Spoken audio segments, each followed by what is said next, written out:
Some stories never make the headlines, some victims remain nameless, and some mysteries fade before they're ever solved. If you're drawn to the strange and unexplained, from cryptids and aliens to hauntings, true crime, and everything in between, you need to check out Unknown, Unsolved, Unseen. Hosted by Frank and Sage, this podcast dives into a plethora of unexplained phenomena. They research, discuss, and share their own opinions on stories that linger in the shadows, from the unsolved to the unbelievable. Listen to Unknown, Unsolved, Unseen wherever you get your podcasts, because every story, no matter how strange, deserves to be told. Research and recording of Canadian creepies happens on the shared land and traditional territory of the Haudenosaunee and Anishinaabe peoples, many of whom continue to live and work here today. This territory is covered by the Upper Canada Treaties. A key treaty governing this territory is the Dish with One Spoon Agreement. This treaty between the Anishinaabe, Mississaugas, and Haudenosaunee people binds them to share and protect the land. Subsequent Indigenous nations and peoples, settlers, and all newcomers have been invited into this treaty in the spirit of peace, friendship, and respect. We all share the responsibility of ensuring the dish is never empty, meaning we must take care of the land and the creatures we share it with. Welcome, wanderers, to journey down the crooked path, a place where the stories are stranger, the shadows stretch longer, and the things that go bump in the night might just be listening. I'm Amanda Joy, your guide into the eerie, the forgotten, and the downright bizarre. Here, we step off the well-lit roads of Canadian creepies and venture into the murky corners of history, folklore, and the unexplained, where the whispers grow louder and the truth is never quite what it seems. So let's take a deep breath, watch your step, and whatever you do, don't look back. Once you start down the crooked path, you never know what might follow. What if the world isn't as empty as it seems? What if something is watching, not from the stars above, but from the shadows in between the trees? Since the beginning of time, humanity has told stories of things that lurk just beyond the light, creatures that slip through the cracks of the known world. In the misty forests and along the edges of civilization, legends are born and whispered, passed down from voice to voice. Some tales fade with time. Others grow stronger, rooted in tradition, fear, and the unshakable sense that we are not alone in the woods.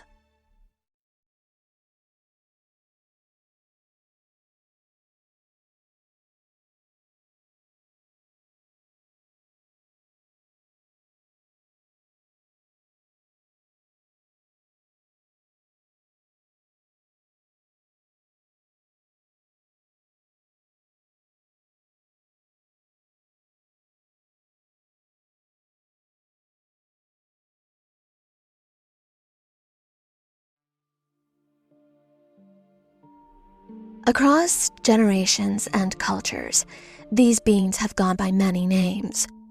Wild men, forest giants, hidden ones.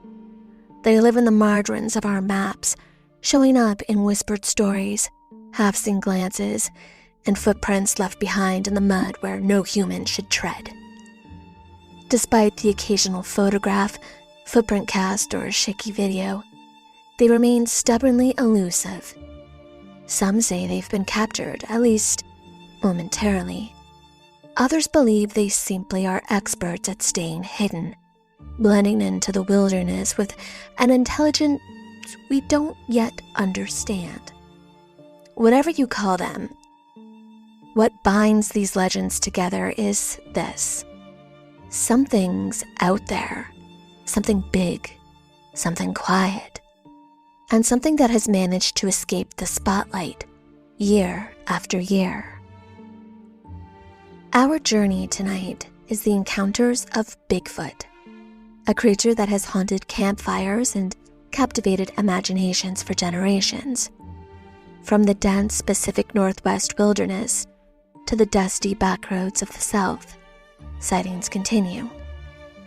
Are they the ramblings of overactive minds, or is there truly something massive, mysterious, and unclassified still stalking the trees?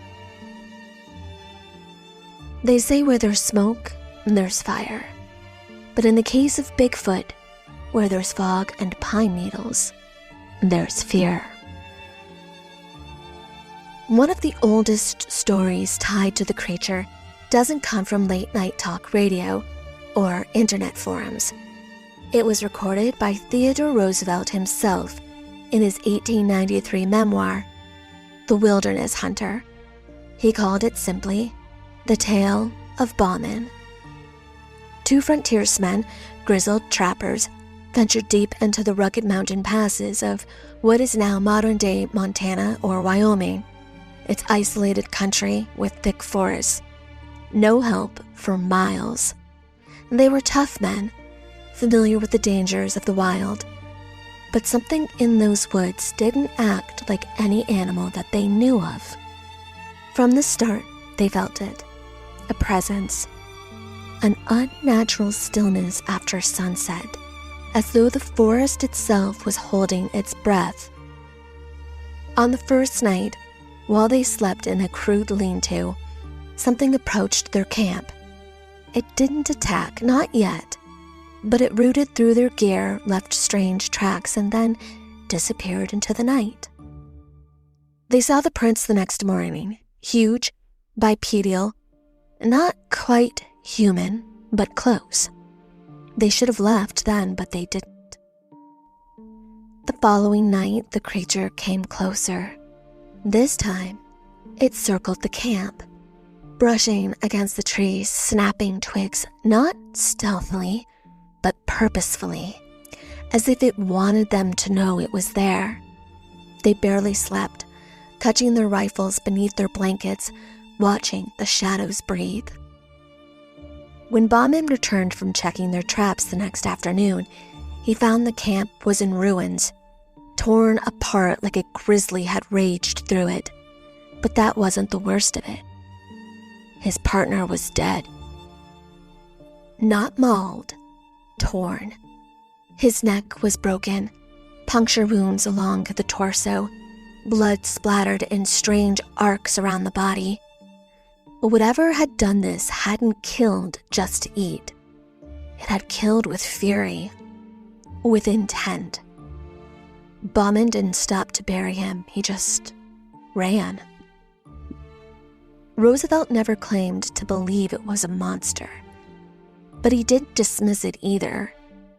He wrote that Bauman never spoke of it again, and that his fear was real. It's stories like this that stand at the edge of legend and something else. Not a cartoonish ape-man, but something rooted in a frontier memory. A predator that doesn't just hide, it stalks. And that's the challenge. How do you profile something you can't define? Something that leaves no hard evidence, but an avalanche of accounts.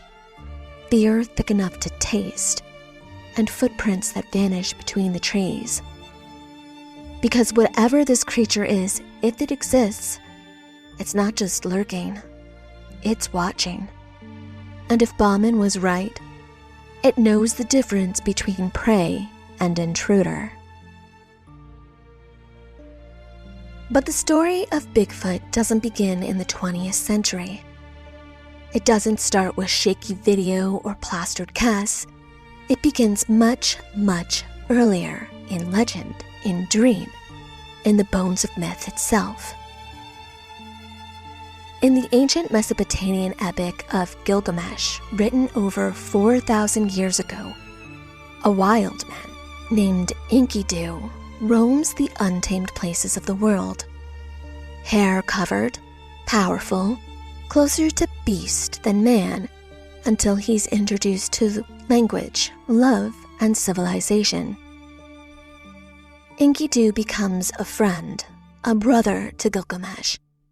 but remains touched by something primal, feared by those who see him in a reflection of the wilderness they cannot control. He's not just a character. He is the first wild man, a bridge between what we think we are and what we once were. Psychologist Carl Jung might have called Enkidu an embodiment of the shadow self, the untamed part of human nature we repress but never truly lose. The wild man appears across cultures as a figure of both terror and transformation. He represents our fear of nature, yes, but also our yearning to return to it, to shed the skin of society and remember those woods. Bigfoot, then, isn't just a cryptid. He is a part of this lineage, a symbol that echoes across continents. Among the Styalis people of British Columbia, he is known as Sasquatch, a powerful being who moves between the physical and spiritual worlds, a protector of the land. He is not a monster, he's a guardian. In the Himalayas, we hear of the Yeti, sometimes bestial, sometimes wise, always elusive. In Australia, it's the Yowie, described in stories that stretch back through the Aboriginal Dreamtime. And in Central Asia, it's the Almas, a humanoid figure said to dwell in the mountains, covered in hair, evading all capture, but embedded deep in the Mongolian tradition. These beings were not born from blurred photographs. They come from memory, from oral tradition, ancestral knowledge, archetype. Across the globe, without contact, cultures conjure a shape, tall, wild, walking like a man, but untouched by man's world. But sometime around 1958, folklore left the fireside and planted a foot firmly in the modern world. It happened in the dense logging country of Northern California, in a rugged, remote region near Bluff Creek. That year, a road construction crew had begun working deep in the woods, men who knew the land, animals, and the signs of trouble. But one morning, bulldozer operator Jerry Crew spotted something strange pressed into the soft earth near their equipment. Massive tracks, human-like but impossibly large. Each footprint was about 16 inches long, sunk inches into the soil, very deep. It wasn't just a prank or a smudge. Whatever left those prints was heavy, bipedal, and walking with clear, deliberate strides. The tracks continued through the bush, pacing along the construction route before vanishing into the trees. Crew was unnerved, but instead of brushing it off, he took action. He returned to camp, mixing plaster, and made a cast of the print, one of the first documented pieces of Bigfoot evidence ever shared publicly. He brought the cast to the office of the Humboldt Times, a small local newspaper in Eureka, California. The story ran with the headline, "Giant Footprints Found," and deep in the article, a new name appeared. The reporter jokingly dubbed the mysterious creature Bigfoot. The name stuck, and so did the story. Almost overnight, that word, Bigfoot, leapt out of California and into the national spotlight. Wire services picked up the article. Reporters began calling local law enforcement and forestry workers. Bluff Creek became a hotbed for curious seekers, journalists, and amateur monster hunters. And for the first time in American history, the image of a massive, upright, hairy creature, not myth, not spirit, but possibly flesh and blood, began stalking the collective imagination. Then came the twist. Years later, the family of logger Ray Wallace, one of the men associated with the 1958 work crew, claimed that Ray had staged the prints as a prank. After his death in 2002, relatives revealed what they said were the original wooden feet. Large, crudely carved wooden cutouts that could be strapped to boots. According to the Wallaces, Ray had been laughing about the hoax for years behind closed doors. He had never intended it for it to blow up the way that it had. But was it really a hoax?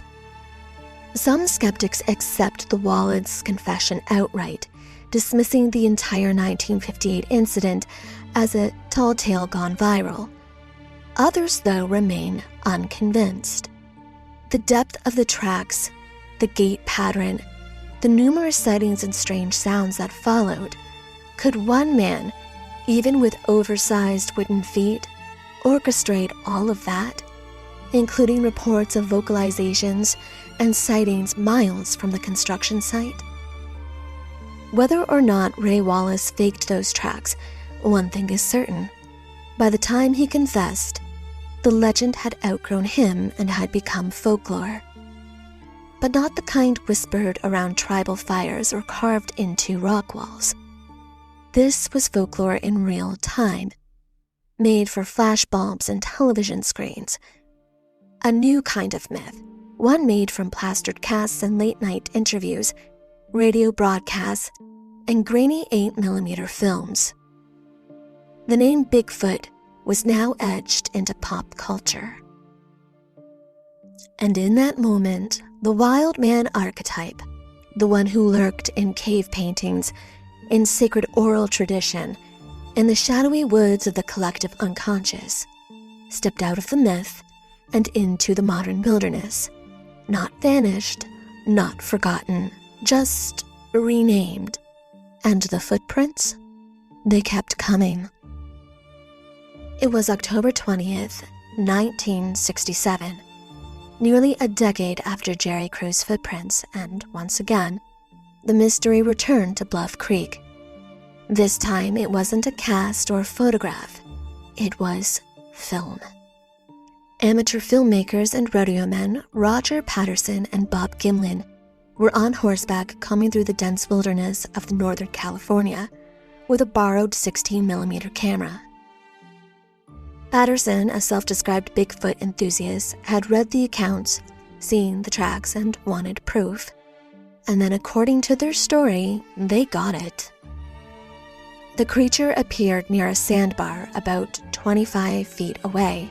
It walked upright, covered in dark hair, arms swinging low, head slightly turned. Patterson scrambled off his horse and ran towards it, with the camera already rolling. The resulting footage, just under a minute long, became one of the most examined and hotly debated pieces of cryptid evidence in history. Frame 352. That's the image everyone remembers. The creature mid-stride, turning its head, one arm swinging back, and for a brief second, a face that looks almost curious. Believers named her Patty. Skeptics called it a suit. But the arguments go far deeper than costuming. Gait and biometric mechanics have become central to the debate. Analysts have noted that Patty's movement doesn't match typical human stride. Her arms are disproportionately long, and her posture slightly stooped, her legs extended. Particularly, the way her foot lifts and lands does not resemble a person in a costume. Some researchers argue that the subject's walk shows a complaint gait, something seen in non-human primates, with soft knees and a loping, weight-distributed motion that would be difficult to fake without extensive biomechanical understanding. Patty's muscle groups seem to move independently beneath the fur, especially in the thigh and shoulder regions. Skeptics point out that high-quality suits were being crafted for Hollywood even in the 1960s. But many costume experts argue that the complexity of the motion and the illusion of the mass and weight exceeds what anyone had available at that time. And there is also the frame rate argument. Patterson's camera filmed at approximately 16 to 18 frames per second, depending on how tightly the spring was wound. When playback speed is normalized, the subject's movements appear neither sped up nor slowed down. They look, in fact, unnervingly natural, more human than a bear, more primate than a man. And of course, there have been debunking attempts. Several individuals claiming to be the person in the costume have come forward, most notably a man named Bob Harmonious. Others have said that they helped construct the suit, pointing to the horsehide, football pads, or other rudimentary fur applications. And yet, when tested under frame-by-frame analysis, the suit theory lacks consistency, with no zipper, no seam, and strangely uniformed fur with visible muscle movement underneath. Still, nothing conclusive has ever emerged. No costume, no confession with evidence, no second take, and yet, no body. For some, that's enough to dismiss it all. But for others, the absence of closure is exactly what keeps this film alive. Culturally, the Patterson-Gimlin film became sacred text. It was passed from reel to reel projectors in basement meetings of amateur cryptozoologists, to VHS tapes with scribbled labels like "Do Not Erase," to digital remasters that smoothed the grain, but not the mystery. Patty became the face of Bigfoot. The stride, the turn, the dark gaze under the tree canopy. It all felt different than folklore. She wasn't just feared, she was studied.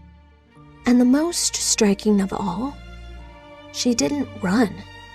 She walked calmly away, as though she'd seen us many times before.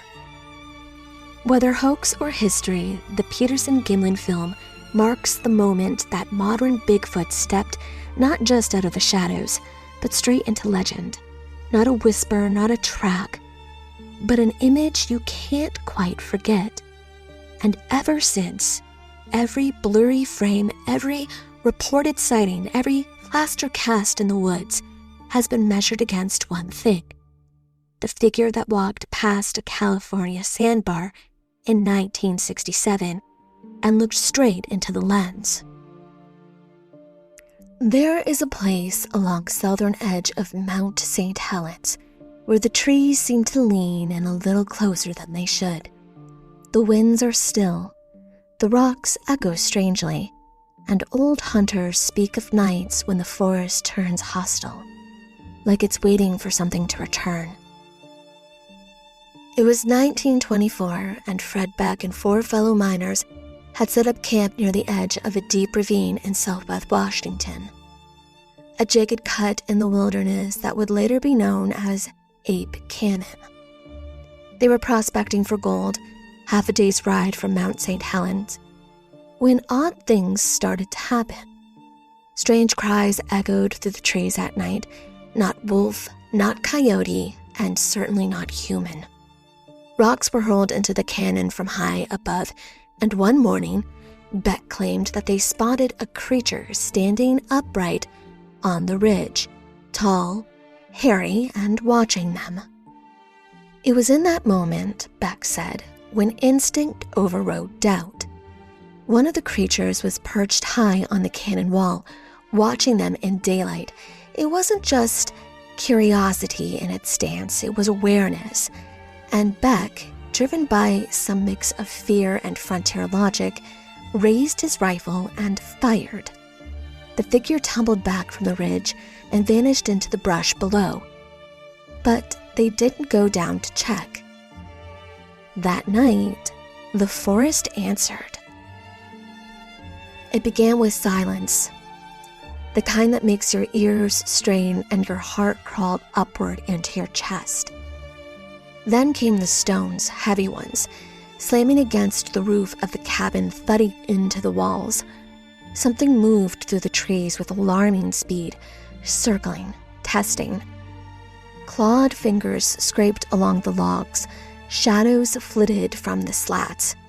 And all the while, the feeling that the attack wasn't chaotic, It was coordinated. Inside, the miners held their rifles tight, firing into the dark. They claimed the creatures tried to pry open the door, to climb through the roof, to force them out.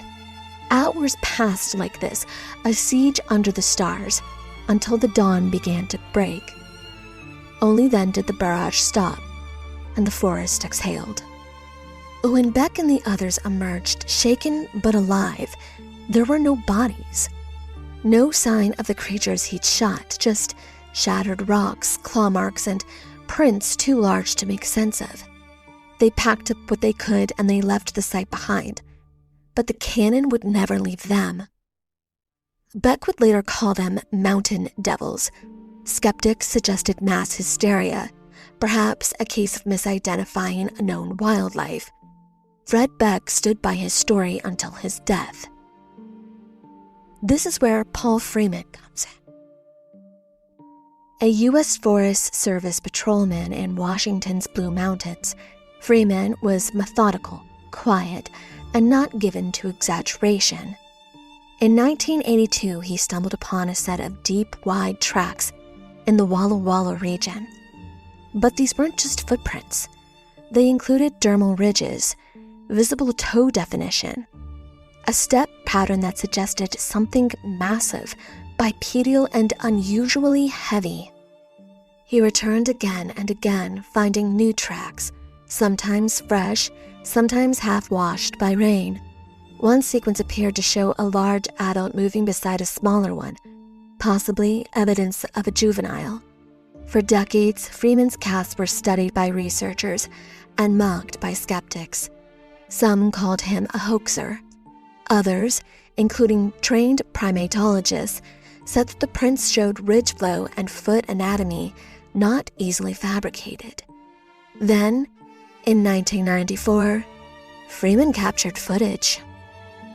Not a blurry blob in the trees, but a figure striding across a clearing, pausing, turning, just long enough for the video to be haunting. The footage is shaky, grainy, but to this day, many consider it the second most compelling Bigfoot videos ever recorded, after Patterson and Gimlin. Freeman died in 2003, still convinced of what he saw. His journals are dense, his casts are still studied, and the Blue Mountains? Quiet, vast, and heavy with watchers. Then there's the San Juan Mountains, Colorado, 2023. A train passenger filming from an open window as the car curved around an alpine pass caught something on video. A tall figure, dark brown, crouching beside a slope, watching. When it stands smoothly and casually, it walks over to the brush without urgency, as if it had done the same thing many times before. The clip went viral within hours. Some dismiss it as a man in a ghillie suit. Others slowed it down, analyzing the stride, the way the figure stood without bracing, the odd fluidity of its motion. No clear face, no clear answer. But the terrain was steep and remote, and no obvious trail nearby. There were no follow-up reports, no physical evidence recovered, just the one video, with dozens of theories, and a new generation of believers drawn to the legend. Because that's what these stories do. They don't settle, they simmer. Ape Canyon, Paul Freeman's Blue Mountains, the San Juan Railway, different decades, different coasts. Same silence before the movement of the trees, same motion when something stirs your animal brain and whispers, "You're not alone." If Bigfoot truly exists, it shouldn't just haunt campfire stories and out-of-focus videos.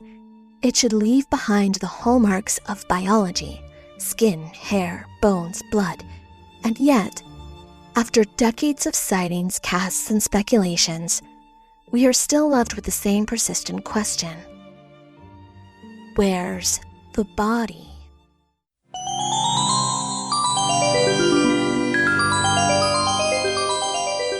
You, yeah, you. Still haunting the same old fast fashion? Time to dig up something better with Back from the Dead Goods, a Canadian small business where forgotten threads get a second life and sustainability meets spooky. This isn't just upcycled clothing, it's resurrected fashion with an eerie edge. Handpicked, reworked, and revived, every piece is as unique as a ghost story whispered at midnight. And because you're a part of the Canadian Creepies family, you get an exclusive deal. Use code Canadian Creepies at checkout for 10% off. Find them lurking on Instagram, Etsy, and Poshmark. Links are in the episode description. Give your wardrobe a second chance at life, if you dare. Looking for your next obsession? The Creators Collective Podcasts is your gateway to the dark, the chilling, and the downright fascinating. We're a community of independent podcasts with one goal: to share the best in true crime, paranormal tales, folklore, and unexplained mysteries. Whether you crave cold cases that won't stay closed, haunted histories that refuse to be forgotten, or stories that make you sleep with the lights on, there's a show waiting for you in the collective. And when you join us, you're not just listening to one podcast, you're stepping into a world of creators who love this stuff as much as you do. Check out the Creators Collective today. Follow the link in our show notes to discover your next favorite podcast. We'll be waiting for you. Let's take a moment during this break to talk about something that matters. Something that doesn't get to be background noise. The Anishinaabe-Moan word, Nikinagana, means we are all related, and we are. But relationship isn't just about words, it's about responsibility. Canadian author Naomi Klein once said, "It is not enough to say that we live on Indigenous land. We have to act as if we do." And one way to do that is by supporting Pay Your Rent, a grassroots mutual aid initiative that offers direct material support to Indigenous organizers across this land. It's not charity, it's rent. For those of us who aren't Indigenous to this place, it's a way to show up differently, to redistribute some of what's been taken. The Pay Your Rent Fund started as a one-time request for help in 2018 and grew into a nonprofit called Nikinagana. Your monthly or one-time donation can help provide food, hygiene supplies, housing support, and resources for Indigenous-led resistance and community care. So if you've ever said, "We're all related," ask yourself, are you being a good relative? Visit payyourrent.ca and find out more about how you can be part of something better. Now, back to this case.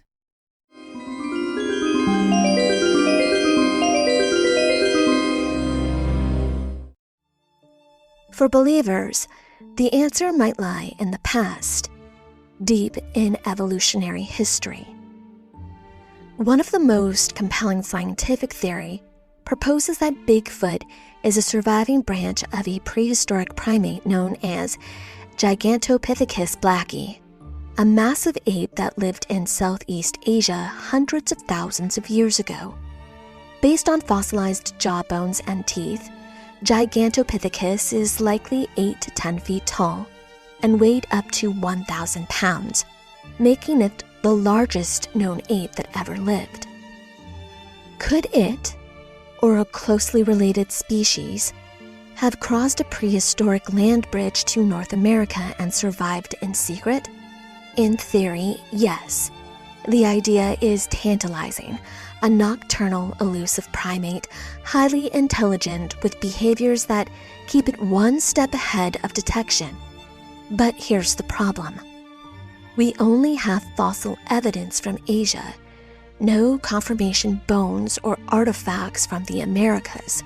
Without physical remains, the Gigantopithecus hypothesis remains speculative, intelligent, intriguing, but unproven. Which brings us to an uncomfortable truth. Most Bigfoot sightings can be explained through misidentification. Many reports involve black bears, especially those seen walking upright, as they occasionally do, particularly in American Northeast and Pacific Northwest. Others involve shadows cast by swaying branches, fallen logs mistaken for figures, or distant shapes distorted by fog, adrenaline, and expectation. There's even a name for this phenomenon: pareidolia. the brain's tendency to find patterns or faces in bodies where none exist. There are a few more exotic claims, physical evidence that, if true, would turn the debate upside down. In 2012, veterinarian and DNA researcher Dr. Melba Ketchum published a paper claiming that she had sequenced the DNA of a new species, part human, part unknown hominid, sourced from alleged Bigfoot hair, saliva, and tissue samples. Her team declared that Sasquatch was a human hybrid, with mitochondrial DNA pointing to modern humans, and nuclear DNA suggesting something novel. The scientific community responded with silence, and then skepticism. The paper was not peer-reviewed through standard journals, but published by a journal Ketchum herself had acquired and rebranded. Independent labs could not reproduce her findings. Critics pointed to contamination, questionable sourcing, and faulty methodology. And yet her results are still widely cited in believer circles, sometimes not for their own conclusions, but for the fact that someone had tried to run the DNA at all. Even the FBI once took a look. In the 1970s, the Bureau analyzed a strand of hair submitted by cryptozoologist Peter Byrne, one of the original Bigfoot hunters. The results? The hair sample belonged to a deer. The file remained sealed until 2019, when the FBI publicly acknowledged its involvement, not as part of an official investigation, but as courtesy to Byrne, in the interest of science. So why, after all these years, does mainstream science remain skeptical?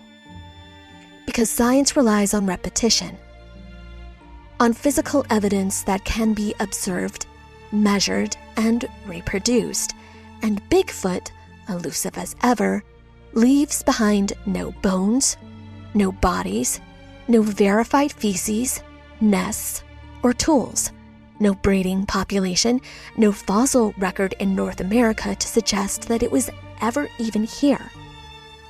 For researchers, that absence is deafening. And yet the paradox remains. Thousands of eyewitnesses, prints, reports, footage, tales from nearly every culture on Earth. Is it all fiction? A mass cultural mirage? Or has something clever and perhaps astonishing managed to survive just far enough outside of the margins of modern understanding? The next question, then, isn't just whether Bigfoot exists. It's whether science, as we know it, is equipped to catch a legend that spent centuries refusing to leave a body behind. In a world stitched together by satellites and maps, why does the figure of a towering, hairy giant still move among our shadows? Because belief isn't always about proof. Sometimes it's about reflection. Bigfoot, in all of his shifting shapes, protector, predator, pariah, is less a creature of the woods and more a creature of human psyche.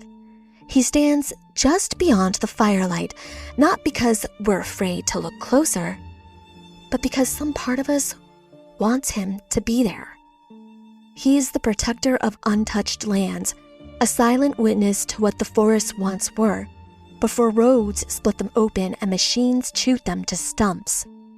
He is the punished outsider, the figure we cast out into the wilds when we could no longer understand him. A creature that didn't fall to adapt to civilization, but refused to. He is the eyes in the dark watching from the tree line when we dare not to step too far off the trail. Not malevolent always, but ancient, alert, a reminder that we are not kings of this world, not truly, that we may still be prey. Across millennia and across cultures, this figure repeats, the wild man, standing just outside the borders of villages and certainty. He is us, Or rather, the version of us that never bowed to progress. The one who ran in the woods instead of the cities, untouched by economy, unchained by time. He lives off the land we've paved over, and in some parts of our collective soul, we both envy and fear him for it. Some psychologists see him as a projection of guilt, our subconscious grief for what we've done to the world. We are the ones who destroyed the forests, and yet we imagine someone still living in them, quietly, powerfully, and untouched, a ghost of harmony persisting where we could not. Others see belief in Bigfoot as some kind of mass hysteria, a social cognition passed through stories amplified by adrenaline, anchored by human error. But maybe it's not hysteria, maybe it's storytelling, our oldest tool, the way we cope with the unknown, explain the unexplainable, encode survival lessons into memory. In 2008, self-proclaimed Bigfoot hunter Rick Dyer and former police officer Matthew Whitten made headlines when they announced something astonishing. They had the body, a real physical specimen, 7 feet tall, over 500 pounds, covered in reddish-brown hair, stored in a freezer in Georgia. They presented a photograph, then another. They even held a press conference. The media swarmed, and within days, the Bigfoot community was in a frenzy. DNA samples were allegedly taken, along with tissue tests and photo analysis. Dyer and Winton promised full disclosure. They said it was the discovery of a century, and then the freezer thawed. Inside was not an undiscovered primate, but a rubber costume filled with animal guts, a Halloween prop. The hoax unraveled spectacularly. Winton lost his job, Dyer disappeared briefly, and the damage was done to cryptozoology and to serious Bigfoot researchers. But here's the thing. Dyer wasn't done. In 2014, he claimed again to have killed a Bigfoot in Texas and toured with another alleged body. He called the creature Hank. This time, he made money, charging people to view the body in a traveling trailer. When skepticism mounted, Dyer confessed once again it was fake, a costume-made prop. Why is this significant? Because discrediting the myth still perpetuates it. It showcases the desire for evidence, the need for tangible proof, and how one dramatic reveal can overshadow years of consistent testimony, eventually leaving belief slightly affected. If Rick Dyer embodies the tabloid spectacle of Bigfoot, film tells a different story, one shaped not by hoax, but by how we want the creature to feel. In 1987, Harry and the Hendersons gave us a kind Bigfoot, gentle, misunderstood, almost cuddly, a shift from predator to protector, where the wild man could become part of the family so long as we were willing to let him in. It softened the edges of the myths and introduced Bigfoot to a generation of children as something worth loving. Then came the darker turns. When found footage film horror, Willow Creek from 2013 returned to Blair Witch-style tension in the woods, echoing real-life encounters. Knocking, howling, the dreaded circling of a tent. Exists from 2014 took things a step further, portraying Bigfoot as vengeful, feral, and terrifying, giving the creature its own version of righteous wrath. Dozens of documentaries, from discovery specials to indie investigations, kept fueling the fire, some earnestly, some sensationally. Today, Bigfoot exists in everything from quirky commercials to serious podcast series. He's a plush toy, a cryptid crypt keeper, a meme in cargo shorts. What then is our current understanding? the Bigfoot myth appears to be both evolving and diluting. This creature has transformed from a mere threat lurking in the forest to a versatile symbol that serves as a reflection of various human experiences, encompassing humor, tragedy, fear, and wisdom. As we continue to narrate its story, the necessity for it to fit a singular definition diminishes. Bigfoot has become a metaphor for isolation, the untamed wilderness, and what remains elusive in an otherwise well-charted world. The danger is that the more we fictionalize him, the easier it becomes to diminish those who swear he's real, to bury the footprints under the fan edits, the Funko Pops. But myths don't disappear when they become pop culture. If anything, they become more durable. And yet, for all the mythologizing, the search hasn't stopped. In fact, it's evolved. What was once the domain of campfire tales and grainy photographs has become a frontier for citizen science. The Bigfoot Field Researchers Organization, the BFRO, has grown into the largest and most endearing network of amateur investigators and professionals alike, blending folklore with fieldwork. Founded in 1995, it operates as a decentralized collective of scientists, journalists, wilderness experts, and everyday enthusiasts, all united by a single question: what if the stories are true? Their work is grounded in a vast, meticulously maintained database of eyewitness reports, many of which are followed up with in-person investigations. These reports are categorized by credibility. Class A is for clear, close-range encounters, Class B for less definitive sightings, and Class C is for second-hand accounts, allowing patterns to emerge across geography and time. The BFRO expeditions are immersive and methodical. Teams venture into remote regions with a history of sightings, often camping for days or weeks. They use thermal imaging, audio recorders, and infrared cameras to capture anomalies in the dark. Some expeditions have yielded casts of large, human-like footprints with demeral ridges, while others have recorded vocalizations, long, mournful howls, and wood knocks that defy easy classification. In some cases, witnesses report being shadowed through the forest or finding structures of snapped branches woven into arches and shelters. A few encounters have even hinted at territorial behavior: rocks thrown at campsites, tents disrupted in the night, or the eerie sensation of being watched. But perhaps the BFRO's most significant contribution is its open-source ethos. By encouraging public participation and transparency, it has transformed Bigfoot research from a fringe curiosity into a kind of grassroots science. Their work doesn't claim to have all the answer, but it insists that the questions are worth asking.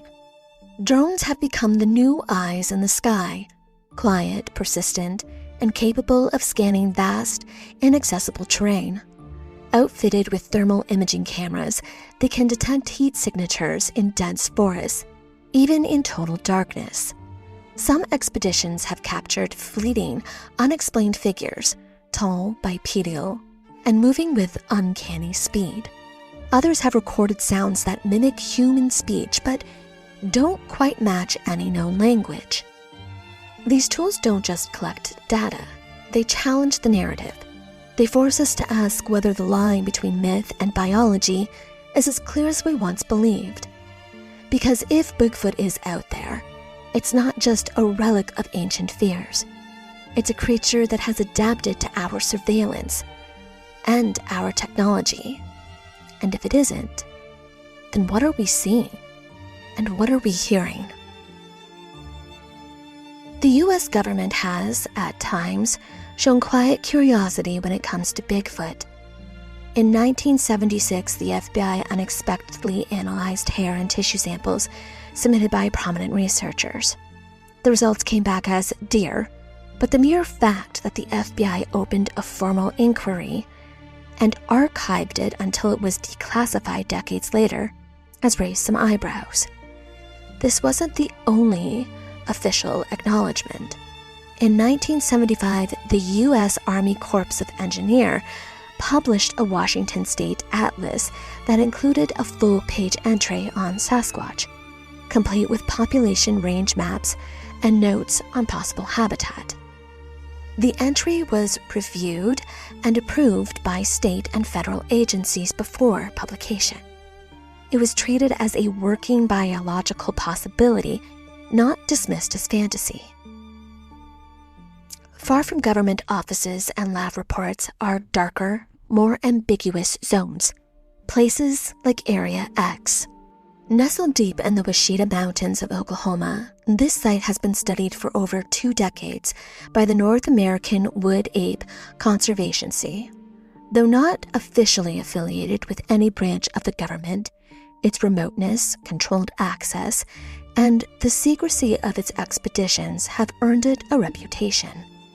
Here, researchers have documented stone-throwing incidents, captured unexplained vocalizations, and recorded visual encounters with large bipedal figures. They've employed night vision optics, thermal surveillance, and even self-taking darts in an effort to gather scientific proof. Still, no definitive evidence has emerged, only more questions. The most controversial stories, however, involve military intervention in remote wilderness areas. Scattered reports suggest that certain regions with a history of sightings have suddenly become inaccessible, closed off under the guise of environmental risk or national security. Veterans have quietly described strange encounters during field exercises, enormous figures moving through dense brush, eerie vocalizations in the night, or unsettling sensations of being watched. Some point to historical accounts during the Vietnam War, where both American and Vietnamese soldiers reported interactions with large, unknown primates, known to them as the people of the forest. Casts were made and investigations were launched, and then silence. There's a theory, persistent and unsettling, and impossible to shake, that the U.S. government isn't just aware of Bigfoot. It's in possession of one. Somewhere in a cold, sealed facility, a specimen lies preserved, its existence classified, its biology studied in silence. Others will go further, claiming that a living Bigfoot has been captured, being held in a black site far away from public view. The reasons vary: national security, scientific secrecy, or the fear that such a discovery would upend everything we think we know about evolution, intelligence, and our place in the natural order. One of the most popular stories comes from the 1999 Battle Mountain fire in Nevada, where the wildland firefighters allegedly encountered a badly burned, non-human creature. In early August of 1999, a massive wildfire swept through the arid brushlands near Battle Mountain, Nevada, consuming over 180,000 acres of federal land.